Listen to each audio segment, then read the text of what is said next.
ഇരിട്ടി അങ്ങാടിക്കടവിൽ ഓടിക്കൊണ്ടിരുന്ന കാറിന് മുകളിൽ മരം വീണതിനെ തുടർന്ന് നിയന്ത്രണം വിട്ട കാർ കുളത്തിലേക്ക് മറിഞ്ഞ് യുവാവ് മരിച്ചു. അങ്ങാടിക്കടവിലെ കുറിച്ചിക്കുന്നേൽ ബെന്നി ജോസഫിന്റെ മകൻ ഇമ്മാനുവലാണ് മരിച്ചത്. ഡോൺ ബോസ്കോ കോളേജിന് സമീപം ഇന്ന് രാവിലെയായിരുന്നു അപകടം. ചൊവ്വാഴ്ച രാവിലെ 5:30 ആനപ്പന്തി അങ്ങാടിക്കടവ് മെയിൻ റോഡിൽ വഴക്കുണ്ടിലാണ് അപകടം നടന്നത്.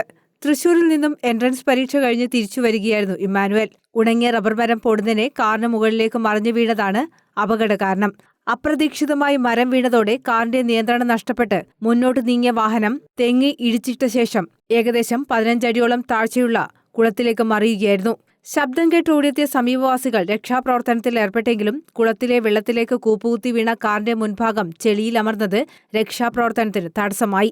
ജീപ്പും JCB ഉൾപ്പെടെയുള്ള വാഹനങ്ങൾ ഉപയോഗിച്ച് കാർ ഉയർത്തി ഇമ്മാനുവലിനെ പുറത്തെടുത്ത് ഇരിട്ടിയിലെ ആശുപത്രിയിൽ എത്തിച്ചെങ്കിലും മരണം സ്ഥിരീകരിക്കുകയായിരുന്നു.